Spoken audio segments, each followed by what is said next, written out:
A couple of things about network. Suppose that you want to do an enterprise. They said every enterprise starts by inventing an offer. I know the case here of the invention of the Tech. You know the story of Tech here in this campus, no? The mythology that one day kind of guy, 26-year-old, and talked with one of the professors, no? And they transformed the virus, the vectors, that's the name, like a way to produce protein by the first time, and that was to produce the insulin that gave origin to the whole industry. Then, the new offer in the world. Insulin is no more brings for pigs, and is more produced by bacteria that have been engineered. That's what it means. Then, offer is a way to invent a reality. A trivial offer is when you go offer yogurt every day. But offer yogurt for a third time, or a new way, people make news. Today there is the whole news in New York Times about Kindle, the new machine from Amazon, because it's a new way of learning, it's a new way of reading, it's a new way to get books. For me, it's a fantastic machine. I read a lot, go to plane. When I am here, they come from there. I discover one problem. When the machine deteriorates, break, I have a problem. There are 200 books I cannot read. Then I need to have two machines. No one machine.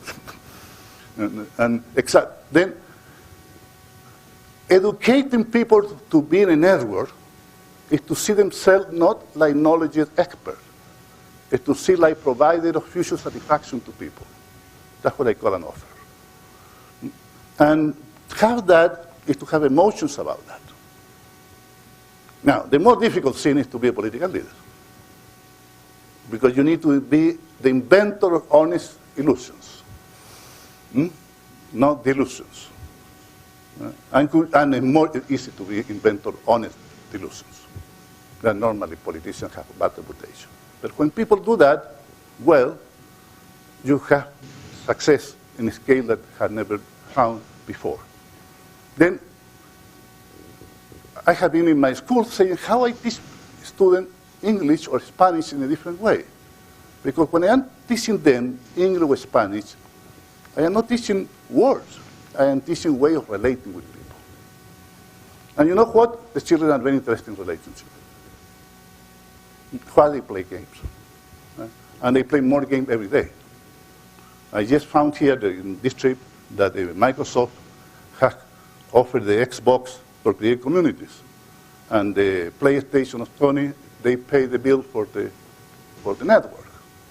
Because what people are interested in not only play, it's talking about the play, comparing with other people, doing ranking about the play, etc., etc. So the games have a social motivation that you don't find in politics, that you don't find in business. And I said, the people that are doing games are genius. I don't know you know a little bit of statistics about games. Games is a $65 billion business today. It's not decreasing with the turnout. It's increasing in 15% a year, last year, or something like that. Korea is the country more leader in the world about games in terms of per capita. Here, the average people playing the game, expensive is 35 years. In Korea, people can play with 60s, 40s, 50s. Executives play the game. I have talked with politicians about games in Korea and other countries. But I go to Asia, everyone is in this business of games. And I'm talking about social games, games in which you are forced to play with others. Well, let me tell you a little bit why this is interesting. Suppose that I invent a game in which I create a reality, in which I spend a number of hours, in which there is market, there are laws, there are architectures, and there are norms. You're going to have a simulator of social reality. And I said, that's what the game could be. You want to study health system, maybe the game are the way to do it. And I will start doing this with people with chronic disease and his families. The natural for that, doing that. Something that allow them, because at the end, what you need is first is why you engage in the game. First, because you want to look intelligent or doing something. There are so many games for doing that, Sudoku, chess, the others. Huh? But sometimes you want to engage in something, like you go to the movies. And my prediction that the games are going to be an industry a lot bigger than the movie 4 or 5 years from now in terms of the mass of people. If you believe it that in this moment there are like 30 million people playing online games here in this country, and in China people believe there are around 50 million. All the numbers there are different. In India, I don't know the name, but it should be good. I know in Korea there are at least 4 million people. And I said, well, that would be fascinating. Then I begin to investigate this. And that's what I am doing now, and that's why I said you talk. As soon as I finish my time of senator, that is in March next year, I'm going to start a new company here about how to make education using the games and produce transformation in the way that people live. I am not saying that the games today educate people. I am not saying that. As a matter of fact, I believe education today can make a lot of damage to people. I don't know if some of you know a game called, I forget the name always, San Andreas Fault. What's his name? Who knows? Yeah. Can you say that aloud? Yeah, self-author, that. Yeah. This game is about doing all kind of small crimes around the city against the police. Huh? And Mr. Gore and Mrs. Bush were very angry with this story. But the game is very successful. Because they're very curious with characters. Huh? My grandchildren like to play criminals. My other grandchild would to be working for Darth Vader in the other games. So the game attracts also that story. It's always in this country that a lot movie horrors, all kind of stories about that. But what's interesting in the game is that you begin to feel real transformation. And let's talk a little bit about the nervous system. Many, many years ago, I was educated in these matters by a friend of mine that died, that was called Francisco Varela. Some of you know his name. He is a neurobiologist, and also was an advisor, scientific advisor of Dalai Lama, and we were the same generation of people. And he, with Maturana, and there's another Chilean guy, made me see to me that the nervous system really is a network of relationships between neurons. And therefore, like nervous system, there is no distinction between reality and hallucination. The distinction happens in the social life. That's what happens sometimes when you wake up in the morning, you don't know where you are, because it's all the same, and you know the same. But the moment you know where you are located, the whole thing changes. But the same happens with many other experiences. Then simulators are basic in that when you are doing the simulator, your nervous system is in reality. When the simulator look, it's a real plane, or the real boat. I don't know, you are doing simulators for educate surgeons or scientists now. I don't know them, but I guess something is down there. But, and there's a whole industry about that. But there are no simulators about how to be an entrepreneur, how to be a political leader, how to be working there, how to deal with conflict, how to, and I did with a lot of that when I was doing with corporations, and it was very risky. But if you find a way not risky, or that would be fantastic. And that's the thing that I am pursuing. Let me show you a couple of things that we take from YouTube. Is the person here now? That will allow us to have a lot more distinctions. Normally when I do a talk like this, it takes me like 2 hours, because I need half hour is showing games that I have. But I don't have here this opportunity. You have a firewall. I cannot show anything. The only thing I can show is a couple of YouTube things that I found interesting for you to see, that I didn't do it, but I can comment. And by commenting, we can come back to what is this thing. What is one? Well, what is the first one that we are going to see? Huh? Yeah, okay. Let us go. Yeah.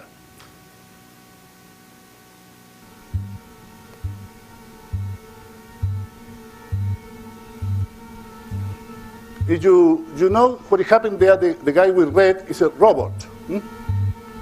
But the guy in the little guy there is a human being that is activating the game. It's a player. The story in the game is World of Warcraft, and there is a monster that called Hoyer, and you are a beginner that level 1 had never played, and you need to call Hoyer, that is level 11. It's very difficult. Then some people made a very funny movie by collecting 25 people. These are real people that are jumping there in the game, and they are going to do this campaign to kill Hoyer. And look how they are wrecking for people.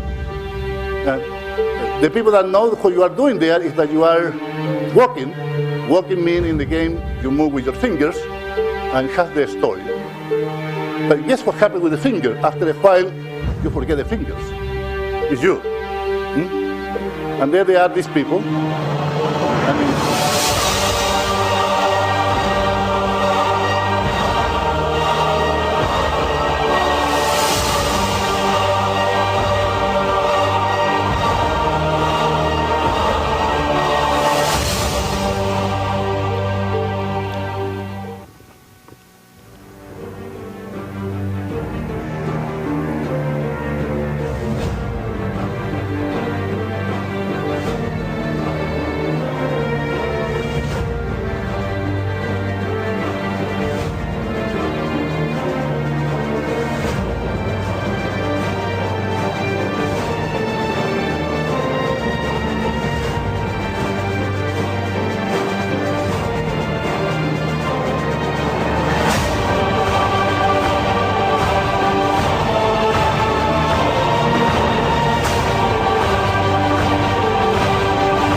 Stop there because I want to put a little bit of context to this. So what is there? There are 25 human beings, not 25 robots, that have making agreement, a commitment, like any other commitment in life, to be there to do an action in common. Now, what's interesting, these are people that did like a movie, they short it. But I have played this game with people in South America, China, Brazil, New York at the same time, doing things more sophisticated than this. We are going to come back to finish the story, but let me the context. This is a couple of people doing PhD here in Stanford. A person leading a real league sometimes dedicate a whole year to investigate how to make successful yields problem. Because coordinate 40 people is not easy. Coordinate means not only do the things together in the meeting, each of them need to do the thing that they have to do. It's like you can coordinate 40 scientists for doing something in the laboratory. And I am sure that in the future, you can educate people. Well, they take something, the more simple thing in the game, and the people know a lot about the game, that's why they do it, and they invent this story, that they are going to kill this super monster for them. You see that to impress us, they select very small characters, and they are doing this. In this moment, the movie is the attack. They have talked together, and they are doing this together. But when you do this in real life, you need to have 25 people with voice, using internet, doing coordination of action through the planet. If you have a good teacher of philosophy or management there, this is a lot more interesting than to do any simple exercise in a workshop. Well, let us go. Continue. The light down again, please.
Okay, we put the light down. Hell yeah. Let me make some comment, and I would like to receive questions, because, you know, I have another one to show if necessary. Let us come back to what I said. To play the game well, we have to have a market. So to be a good player, you need to have an economy that allows you to get the things that you need to do to get the weapons, the food, the things. They have invented an economy, and they are fascinating things. There are professors here in Indiana studying the size of the economy. I want you to know that this game is played today by 12 million people. So 12 million people that pay $15 a month. It's not a bad business. And why they play? They don't play for the reason I am interested. They play because it's fun for them, it's a distraction, it's an alternative to TV. But it's also things begin to happen. And one of the things that begin to happen is relationships. For example, in the league that I play, I know that one of my friends is a pharmaceutical woman that works in Florida, but I don't know the name. I know that he's Czech or Serbian, maybe. But don't want to show the voice. But it's a very good person. Then one of the interesting things that you begin to study is emotions. These things are emotional. They look fun here, but when you are in a real adventure, it's at risk. So your skills are put in question. Your sociability is put in question. Your capacity to leadership is put in question. There's a person that did a PhD dissertation now in Stanford, that now works for Xerox here, Nick G, Chinese, have studied like 4,000 people playing the game. And people begin to see that the best school for if you have talent to be manager of small groups or the startups is to see talent that show up in this story. Then that's why I had the idea, not only me, IBM, some other people, there are articles in which people begin to see that there is a way to educate in which you don't need to go through this way to learn what it's about. You need to learn of coping the first moment. And by different scale of coping, you get the other part. Because you need a lot of know-how too. But the know-how happens in the doingness. If you get in the School of Medicine, my analogy will be, well, learn to be having patience first. Do the more basic things. I have been a patient here. Another. One of the great criticisms that we patients have about modern medicine is that they don't listen. They look at you like a weird machine and interpret certain things, and they do it. But you are a person. You are a person. And the people that deal with that are the nurse.